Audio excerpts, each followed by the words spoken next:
Silakan dulu Bapak Ibu Saudara, Shalom, selamat sore. Oke, mengucapkan Gongsi Facai buat Bapak Ibu, bagi Bapak Ibu Saudara yang merayakan masuk kepada tahun baru Imlek. Dan kiranya betul-betul menjadi tahun yang akan membawa kita lebih lagi mengalami multiplikasi tanpa batas. Atau ada berkat, ada kemurahan, ada keberkahan yang akan menaungi kehidupan kita. Dan kita semua bukan hanya merayakan Imlek, tapi kita semua sebagai umat percaya yang percaya kepada Yesus juga akan mengalami hal yang sama. Ketika kita percaya akan janji dan firman-Nya. Katakan amin. Tema bulan ini adalah Jesus be the center of my life. Tuhan Yesus menjadi pusat kehidupanku, kehidupan kita semua. Katakan amin. Dan seringkali kita berkata, aku rindu sekali menjadikan Tuhan sebagai pusat kehidupanku. Aku rindu sekali menjadikan Tuhan satu-satunya yang kupandang, yang menjadikan prioritas yang utama dalam hidupanku. Tapi kita tahu bersama, seringkali kita dihadapkan dengan kenyataan untuk menjadikan Tuhan sebagai pusat kehidupan kita. Ternyata perlu yang namanya upaya atau usaha. Sebagian kita berkata untuk jadikan Tuhan satu-satunya dalam kehidupanku, aku harus berupaya dengan keras. Karena seringkali kita sebagai manusia, kita sadar atau tidak sadar, sangat mudah untuk kita itu teralihkan atau terdistract. Kita tahu tujuan kita menjadikan Tuhan sebagai pusat hidup kita, jadi sumber segala-galanya buat hidup kita, jadi utama dan terutama. Tetapi ternyata kita seringkali teralihkan dengan apa? Hal-hal yang kita kerjakan setiap hari. Apakah itu kesibukan kita mengurus bisnis? Apakah kesibukan kita ngomong anak? Biasanya ini bagi bapak ibu saudara yang baru dikaruniai anak, yang baru baru brojol gitu ya, 1 atau 2 tahun sibuk ngurus anak. Atau kita jadi disibukkan dengan tugas-tugas kuliah yang menumpuk. Kita bahkan disibukkan pelayanan. Sehingga kita teralihkan yang harusnya, yang utama dalam hidup kita. Kalau kita tahu diajarkan di gereja ini prioritas pertama dalam hidup kita adalah menjadikan Tuhan yang pertama. Setuju katakan amin. Makanya Tuhan mengingatkan kita terus, bahkan gereja ini, di mimbar ini, bahkan nanti ada di mimbar yang ada di my team, yang ada di kelompok usia ketika ada komunitas yang dikerjakan, akan terus mengingatkan kita untuk kita kembali menjadikan Tuhan sebagai pusat kehidupan kita. Karena jangan sampai hanya karena hal yang remeh-temeh, kita teralihkan dalam kita menjadikan Tuhan sebagai pusat kehidupan kita. Kita harus sadar bahwa di luar Tuhan kita tidak bisa berbuat apa-apa. Tanpa Tuhan sebagai pusat dari kehidupan kita, yang kita jadikan sebagai yang utama dan terutama, kita tidak dapat menggapai apa yang dinamakan kemaksimalan kehidupan. Tidak bisa menggapai apa yang dihendaki oleh Tuhan dalam hidup kita. Destiny Tuhan tidak akan pernah kita gapai. Oleh karena kita tidak menjadikan Tuhan jadi yang utama dan pertama. Jadi Bapak Ibu sore hari ini, mari bersepakat dengan saya untuk kita kembali lagi. Untuk berfokus menjadikan Tuhan pusat kehidupan kita. Katakan amin. Dan sore hari ini, tema kita di minggu yang kedua adalah devotion. Mari kita katakan devotion. Oke. Devotion ini Bapak Ibu kalau diartikan, arti yang awal devotion ini diartikan sebagai kesetiaan, kecintaan, bakti, ketaatan, kesayangan. Itu arti devotion. Lalu kata devotion ini kemudian mengalami yang namanya perluasan makna. Tidak hanya tentang berkata tentang ketaatan, bakti, kecintaan, kesetiaan. Tetapi perluasan maknanya itu artinya adalah kebaktian, keagamaan. Dari kata devotion itu ada kata devote. Yang di situ berarti adalah kebaktian. ibadah orang percaya. Makanya banyak di tengah-tengah kita mengenal kata devotion itu diterjemahkan sebagai saat teduh atau quiet time. Di sekolah, komunitas sekolah rumah keluarga kerajaan setiap hari kami melakukan yang namanya devotion. Anak-anak sebelum mereka mengambil modul pelajarannya, mereka akan devotion setiap hari. Mungkin anak-anak di sini berkata bosan. Tapi tahukah ini sebenarnya adalah kunci yang akan membuat hidup kita selalu berpusat kepada Yesus. Makanya itu terus diajarkan di sekolah. Dan Bapak Ibu di gereja ini juga akan diajarkan di tengah-tengah kita. Dengan perluasan makna kebaktian keagamaan, maka kita tahu dan mengenal yang namanya devotion itu diartikan sebagai saat teduh atau quiet time. Oke, lalu apa itu saat teduh? Oke, sorry. Ya. Apa itu saat teduh? Saat teduh adalah disiplin ibadah pribadi secara teratur di mana seorang percaya memelihara hubungan rohani dalam anugerah penyelamatan Yesus Kristus melalui Alkitab, penyembahan, dan doa. Tujuannya untuk apa? Untuk mengenal Allah, bertumbuh dalam segala kebenaran dan kehendak Allah. Bicara soal disiplin itu adalah kepatuhan yang muncul karena seseorang punya kesadaran diri untuk melakukan, ada dorongan dari dalam diri untuk melakukan sesuatu yang dia percayai. Makanya kalau bicara soal disiplin ibadah saat teduh, itu berarti bicara tentang ibadah yang sifatnya pribadi. Katakan pribadi. Bapak Ibu boleh punya ibadah 3 kali dalam sehari. Doa pagi, doa siang, doa malam, ya kan? Tapi kalau itu sifatnya korporat bersama-sama, itu belum disebut dengan devotion. Kata yang namanya devotion, quiet time, itu bicara tentang waktu kita yang kita berikan kepada Tuhan secara pribadi. Makanya unsur penting dalam devotion itu adalah ibadah pribadi. Kalau begitu, apakah mesbah keluarga itu termasuk devotion? Bukan. Karena mesbah keluarga bersama-sama dengan keluarga.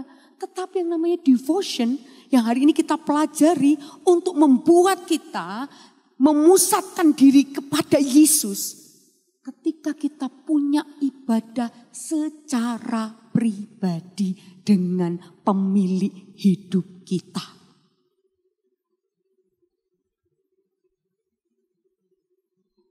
Dan saat itu menekankan sisi ibadah secara pribadi bukan kelompok.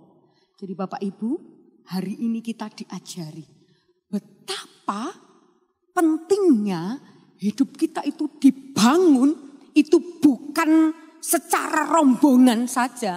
Tapi lebih dari itu kita harus tahu kita perlu membangun diri kita secara pribadi.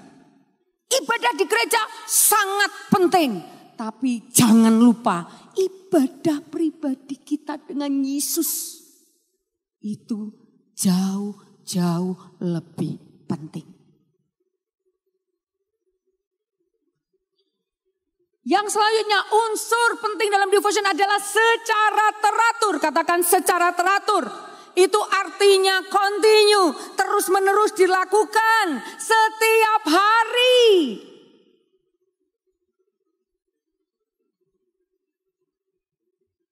Satu Petrus 2 ayat 2 berkata, kita sebagai orang percaya itu harus seperti bayi yang baru lahir. Jadi kondisikan diri kita itu seperti bayi yang baru lahir. Kenapa? Kalau bayi yang baru lahir itu selalu ingin susu. Betul Bapak Ibu?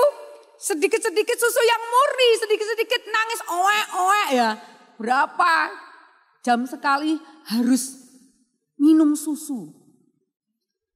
Dan diibaratkan kita ini kalau dalam hubungan pribadi dengan Tuhan, selalu kondisikan kita sebagai seorang bayi supaya apa? Kita selalu haus akan susu yang murni, akan kebenaran firman Tuhan. Supaya kita ketika mendapatkan asupan rohani itu, kita akan menjadi bertumbuh di dalam Tuhan. Katakan amin.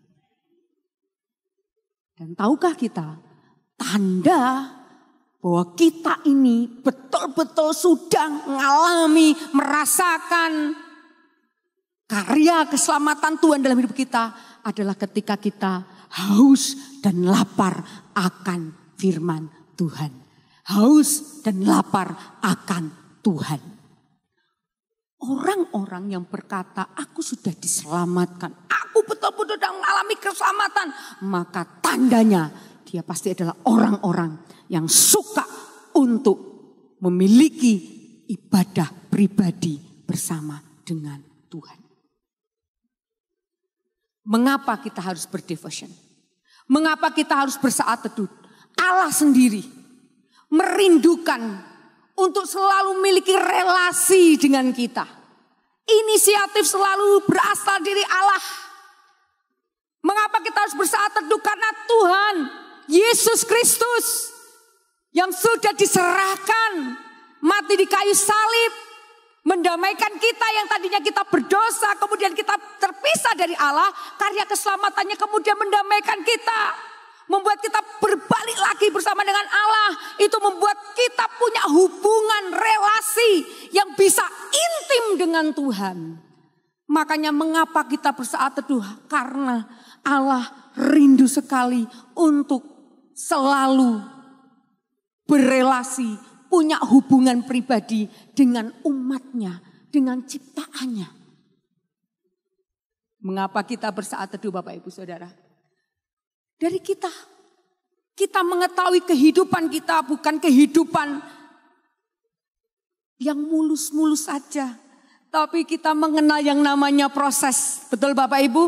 Yang namanya proses. Seperti gambar yang saya tampilkan, kadang-kadang kita diizinkan ada di dalam perahu, mungkin diombang-ambingkan tapi masih santai gitu ya, enak.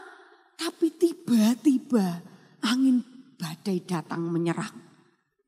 Tiba-tiba permasalahan itu bisa spontan datang. Dan kalau kita tidak hidup bergaul karib dengan Tuhan, melekat dengan Tuhan, tentu kita tidak akan keluar sebagai pribadi yang kuat dan menang. Dan kita juga perlu akan kebenaran Tuhan. Kebenaran itu perlu kita pegang, kita dapatkan, kita pegang menjadi bekal dalam perjalanan kehidupan kita. Mazmur 42 di situ dituliskan bahwa kita harus seperti rusa yang haus, merindukan aliran sungai. Kenapa Mazmur ini digambarkan dengan rusa?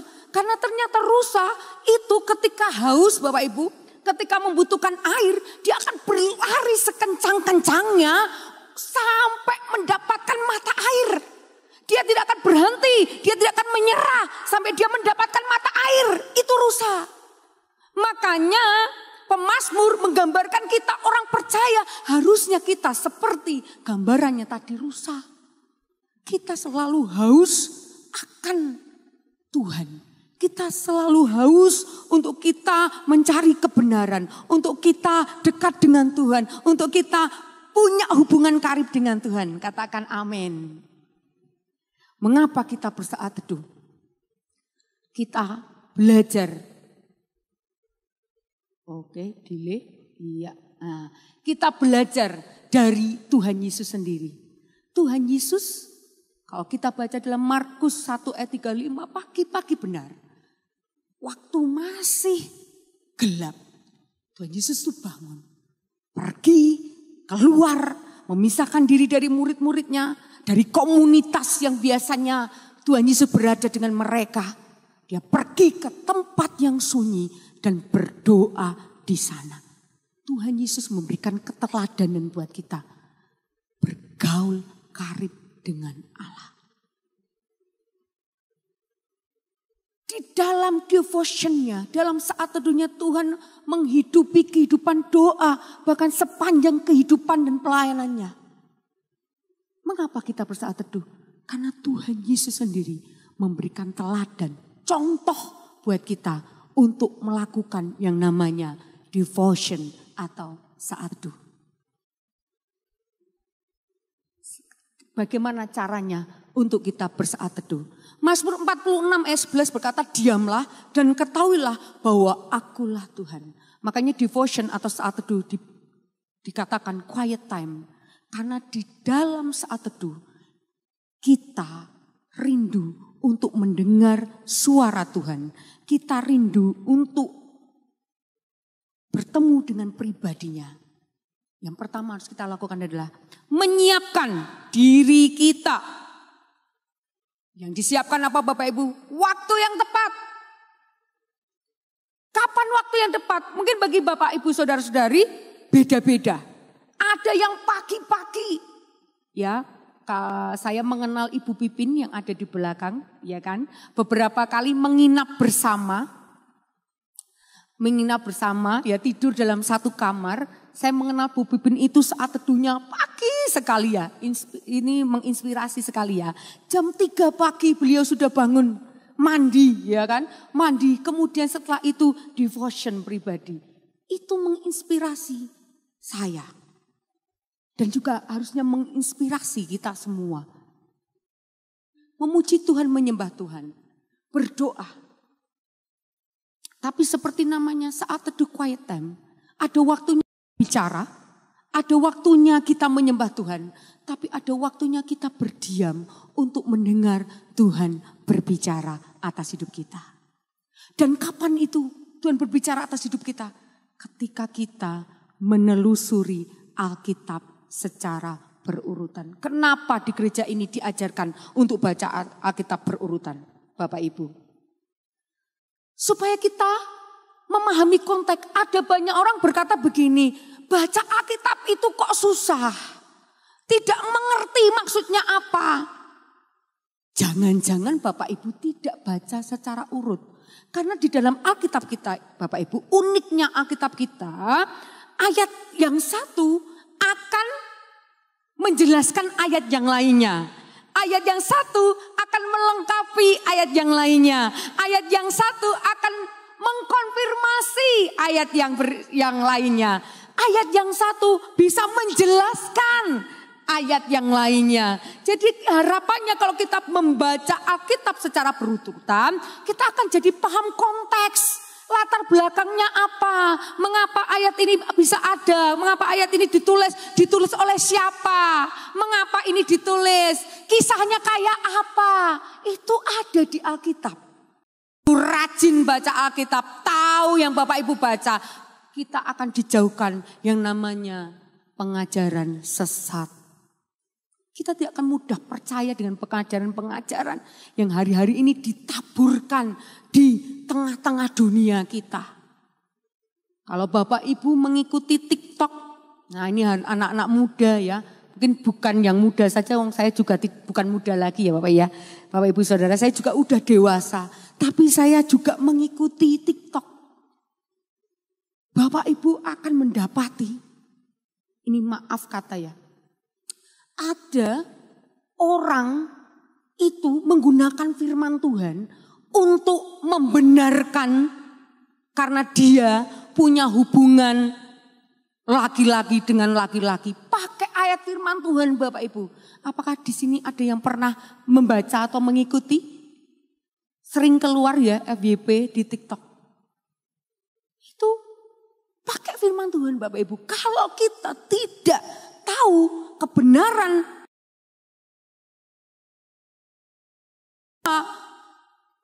hubungan yang benar ya laki-laki dengan perempuan. Tidak ada laki-laki dengan laki-laki atau laki-laki perempuan dengan perempuan. Tidak ada. Tapi dunia sedang mengajari kita dalam tanda kutip untuk kita mempercaya yang sebenarnya itu tidak benar. Makanya kalau kita membaca Alkitab berurutan, dibaca, dicatat, dihafalkan, diperkatakan. Saya percaya kita akan jauh dari yang namanya rupa-rupa angin pengajaran, termasuk pengajaran sesat. Katakan amin. Baca Alkitab. Kalau Bapak Ibu sekarang katanya sudah gak tren ya baca Alkitab seperti ini. Gunakan fasilitas yang ada. Bukankah teknologi itu juga diciptakan oleh Tuhan untuk memudahkan kita. Saking sayangnya Tuhan sama kita. Tuhan memberkati orang-orang yang ahli di bidang teknologi untuk mempermudah kita. Untuk kita berkata, nyangkeng-nyangkeng Alkitab gak praktis, gak bisa dibawa kemana-mana. Lalu Tuhan memberkati orang untuk bisa ada Alkitab yang kita bisa bawa kemana-mana. Melalui handphone kita, melalui gadget kita, melalui gawe kita. Jadi tidak ada alasan bagi kita untuk kita berkata tidak baca Alkitab lagi. Karena semua sarana prasarana yang mendukung untuk kita baca Alkitab itu sudah disediakan. Kenapa kita perlu baca Alkitab? Kenapa kita perlu back to Bible? Kenapa kita perlu kembali ke Alkitab? Ingat, dunia ini semakin hari bukan semakin benar. Betul Bapak Ibu? Dunia ini bukan semakin hari semakin takut akan Tuhan. Firman-Nya dalam Mazmur 119 ayat 105 berkata, firman-Mu itu pelita bagi kakiku dan terang bagi jalanku. Firman ini jadi pelita. Dan metafora pelita ini, kiasan pelita ini sedang mengajarkan buat kita. Firman Tuhan, Alkitab yang kita baca, firman yang ada di Alkitab, firman itu perkataan Tuhan, firman itu sabda Tuhan, firman itu Tuhan sendiri, itu akan menjadi pelita untuk menolong kita berjalan di dalam gelapnya dunia. Mazmur 119 ayat 105 ini sedang menggambarkan bahwa kita itu ada di dalam jalan yang gelap. Lalu ada firman Tuhan, ada perkataan Tuhan, ada sabda Tuhan, ada perintah Tuhan yang membuat kita bisa melihat jalan yang gelap itu. Makanya firman itu disebut sebagai pelita. Pada masa perjanjian lama, pelita itu ditaruh di kaki. Jadi kalau jalan, pelita itu bisa membuat jalan itu menjadi terang. Supaya apa Bapak Ibu? Kegelapan itu bicara tentang sesuatu yang menakutkan. Kegelapan itu bicara tentang sesuatu yang membuat kita mengalami kesulitan. Kita selalu kesulitan di dalam gelap. Kegelapan itu bicara tentang ketidakpastian. Tetapi karena ada firman Tuhan akan membimbing kita melewati ketidakpastian dan kesulitan. Karena di dalam firman Tuhan ada informasi yang dapat kita pakai untuk membimbing kita, menuntun kita melewati kehidupan kita.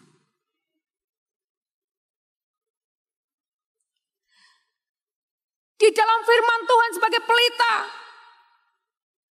informasi yang kita dapat apa Bapak Ibu? Kita tahu ada janji-janji Tuhan yang hebat. Bagaimana kita tahu janji-janji Tuhan kalau kita tidak pernah baca Alkitab? Waktu kita di dalam kesulitan, ketika sakit.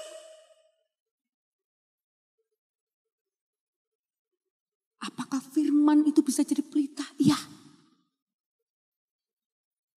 Mazmur berkata ketika aku sedang sakit, berbaring di dalam pembaringanku, aku merasakan Engkau Tuhan yang mendatangi di tempat tidurku.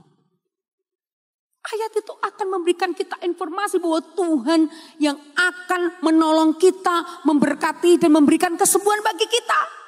Bagaimana kalau kita sedang mengalami kesulitan dalam apa yang kita sedang kerjakan dalam hidup ini, tapi kita tidak pernah baca Alkitab, maka janji itu tidak akan pernah dimunculkan dalam hidup kita.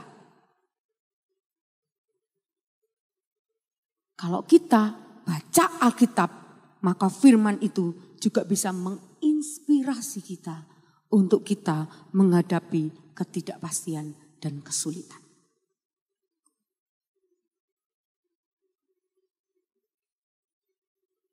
Di dalam firman Tuhan ada pengharapan yang bisa membuat kita menemukan pengharapan itu sendiri, yaitu Tuhan Yesus Kristus. Katakan amin. Yang perlu kita lakukan ketika kita membaca Alkitab adalah percayai. Membaca dengan percaya, dengan iman. Makanya Amsal 3 ayat 5-6 berkata, percayalah kepada Tuhan dengan segenap hatimu dan janganlah bersandar kepada pengertianmu sendiri. Di masa quiet time ketika kita bersaat teduh, ini waktunya kita menaruh pikiran kita kepada pikirannya Kristus. Katakan amin. Mengakui Dia bahwa Dia yang sanggup untuk menuntun langkah hidup kita, membuat jalan kita akan menjadi lurus. Kita akan berjalan pada jalur yang tepat. Kita akan berjalan pada jalur yang pas. Yang sesuai dengan kehendak Tuhan. Dan pasti itu akan membawa kita dalam kemenangan. Katakan amin. Makanya firman Tuhan itu sebagai kompas dalam hidup kita. Kalau Bapak Ibu hari ini berkata, kenapa seringkali aku ngalami yang namanya salah langkah.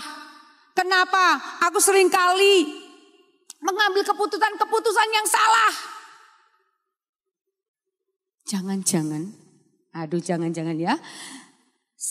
Kita semua ini sedang memakai manual book yang salah.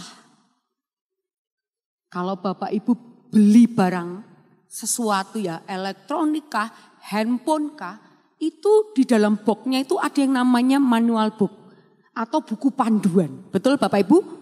Bagaimana cara menggunakan, bagaimana cara mengaktifkan fitur ini, bagaimana cara begini begitu ya, itu diterangkan di situ.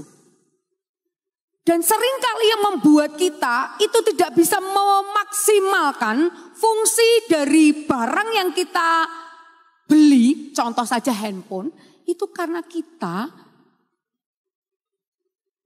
kebanyakan dari kita tidak pernah membaca manual book. Kita pakai cara kita sendiri utak-utik. Sehingga seringkali jadi error. Atau kalau enggak error, ya fungsi yang sesungguhnya dari HP ini tidak bisa kita maksimalkan. Mengapa seringkali dalam kehidupan kita justru kita mengambil keputusan yang salah, langkah yang salah. Keputusan-keputusan yang membuat kemudian hidup kita justru malah hancur. Berapa banyak dari anak-anak muda yang salah untuk mengambil keputusan saat mau menikah. Sehingga apa yang terjadi? Baru berapa hari sudah aku tidak kuat ya kan. Tolong uji nyali gitu ya, lambe ke kamera gitu ya. Karena udah putus asa, sudah tidak bisa menyerah. Sudah tidak tahu apa yang akan dikerjakan lagi untuk menolong pernikahan. Bapak Ibu, mari kita kembali ke manual book yang sudah disertakan ketika kita menjadi orang percaya, yaitu Alkitab. Di dalamnya ada instruksi yang lengkap, yang komplit, yang relevan dan relate. Relevan itu Alkitab tidak pernah ketinggalan zaman. Alkitab selalu bisa dipakai dari zaman dahulu sampai sekarang, bahkan sampai nanti. Katakan amin. Dan relate artinya terkait, selalu bisa bersentuhan, berkaitan dengan hal-hal yang terjadi di sekitar kita. Bisa menjawab segala permasalahan kehidupan kita. Di sini ada instruksi lengkap bagaimana kita menjadi seorang orang tua yang baik, pekerja yang baik, pelayan Tuhan yang baik, ayah, suami, ibu, istri yang baik. Di situ lengkap bagaimana menjadi seorang yang betul-betul hidup secara maksimal. Di sini ada Bapak Ibu. Tapi seringkali kita lebih percaya kepada Google Map. Berapa banyak yang kita sering disasarkan sama Google Map. Masuk-masuk jalan tikus. Tapi anehnya tidak ada nih orang yang demo. Ya kan? Tutup Google Map.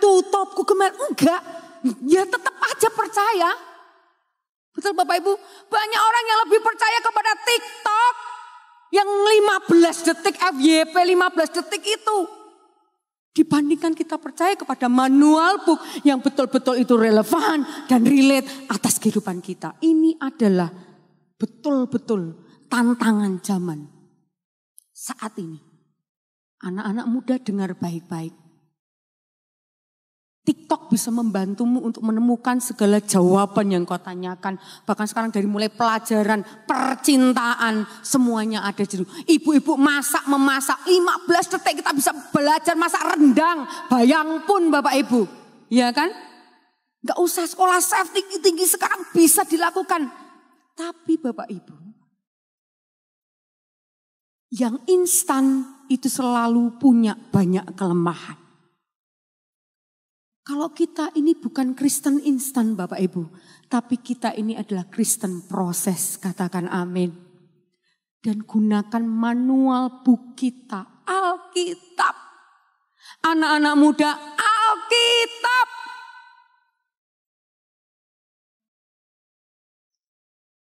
Google bisa terbatas. Tautan tidak tersedia.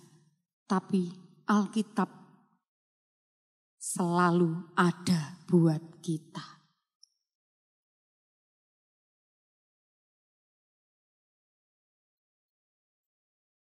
Dua Timotius 3 ayat 16 sampai 17 berkata, segala tulisan yang diilhamkan Allah memang bermanfaat untuk mengajar, untuk menyatakan kesalahan, untuk memperbaiki kelakuan, dan untuk mendidik orang dalam kebenaran. Dengan demikian tiap-tiap manusia kepunyaan Allah diperlengkapi untuk setiap perbuatan baik. Katakan amin. Ada banyak orang mengeluhkan baca Alkitab itu susah. Tadi salah satunya yang sudah saya singgung, jangan-jangan kita tidak pernah baca Alkitab secara urut sehingga kita tidak tahu konteks. Kenapa ini ada ini, kenapa ini harus dituliskan ini, kenapa ada silsilah, kenapa ada urutan-urutan dan lain sebagainya. Kenapa? Yang kedua, karena kita seringkali berkata, Alkitab itu tidak terlalu penting dalam hidupku. Hari ini kita mau sepakati bersama-sama karena Alkitab adalah manual book yang Tuhan sudah berikan buat kita untuk menuntun langkah hidup kita yang bisa menjadi pelita, bisa menjadi kompas dalam hidup kita. Alkitab itu penting, katakan Alkitab itu penting. Kalau Bapak Ibu berkata hari-hari ini ya susah baca Alkitab, itu adalah sebenarnya perkataan yang sebenarnya sudah tidak masuk akal pada zaman sekarang. Setuju dengan saya? Ya, kenapa? Karena kitab kita sudah dibuat, diterjemahkan dengan beratus bahasa. Tadi pagi Pak Albert menyinggung ada 700, betul ya Pak ya? Terjemahan di bahasa ibu kita masing-masing. Tujuannya supaya apa? Kita mudah untuk mengerti Alkitab kita. Bahkan sekarang sudah ada banyak versi yang memudahkan kita untuk baca Alkitab. Tidak ada alasan lagi kita berkata sebenarnya susah dimengerti Alkitab itu. Sekarang ada BIMK. Jadi Alkitab kita yang kita baca setiap hari, yang biasa kita baca itu ada terjemahan baru. Lalu sekarang sudah disederhanakan lagi menjadi Alkitab bahasa Indonesia masa kini. Jadi pakai bahasa-bahasa yang kekinian supaya kita bisa lebih relate, ya, lebih ngerti, lebih paham. Kemudian ada FVMD, itu versi mudah dibaca, disederhanakan lagi. Bahkan ada TSI, terjemahan sederhana Indonesia. Bahkan ada terjemahan-terjemahan yang lain yang betul-betul sederhana. Kalau kita masih berkata baca Alkitab itu susah, itu permasalahannya bukan karena Alkitabnya yang susah, tapi kitanya yang susah. Bapak Ibu, kita mau sepakat sore hari ini tidak boleh terjadi buat kita orang percaya. Katakan amin. Kita perlu terobosan, kita perlu breakthrough. Kenapa kita berkata baca Alkitab susah? susah, kita sudah coba ya matanya sampai di gini-gini kan, ya di melek-melekkan tapi tetap ngantuk. Itu pekerjaan si jahat Bapak Ibu. Si jahat tidak mau kita tak mengenal Allah melalui kebenaran firman. Kita tidak boleh lihat terang, kita tidak boleh jalan ke jalan yang benar. Itu pekerjaan si jahat. Jangan mau kita dikalahkan oleh si jahat, katakan amin. Si jahat tidak mau kita mengenal Allah, si jahat tidak mau bertumbuh. Makanya si jahat pakai berbagai cara untuk membuat kita tidak mau baca firman Tuhan. Si jahat pakai teknologi, si jahat pakai hal-hal yang sehari-hari kita nikmati, membuat kita terlena. Menjadi menggampangkan segala sesuatu, karena segala sesuatu bisa kita dapatkan dengan instan. Hati-hati Bapak Ibu, teknologi memang menolong kita.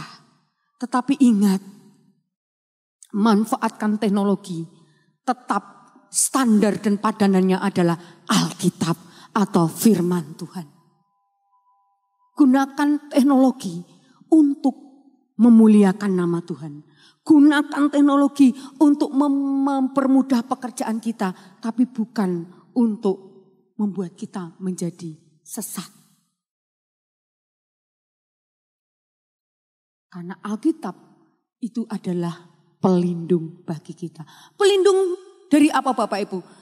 Untuk kita tahu dosa, mana yang jahat, mana yang benar. Itu jadi filter yang kuat buat kita.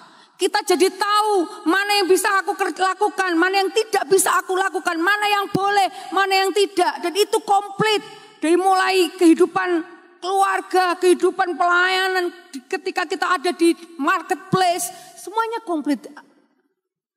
Karena Alkitab akan menjauhkan kita dari dosa dan membuat kita selalu punya kerinduan untuk bersekutu dengan Tuhan. Karena di dalam Alkitab itu muncul namanya impartasi.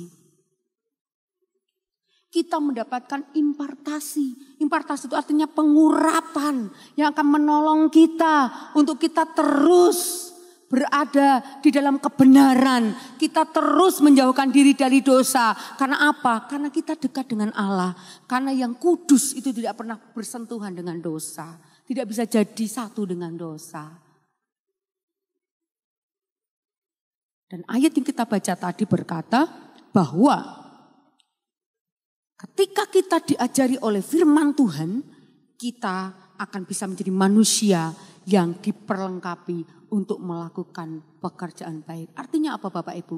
Kita selalu punya inovasi bagaimana cara untuk kita bisa menyatakan apa yang kita pelajari dalam Alkitab, apa yang kita baca, apa yang kita percayai, apa yang kita perkatakan itu kepada dunia di sekitar kita. Kita selalu punya cara untuk bersaksi. Kita selalu punya cara untuk memberitakan firman Tuhan itu kepada dunia ini. Bapak Ibu, hari ini mari kita bersepakat bersama-sama menjadikan firman Tuhan itu sebagai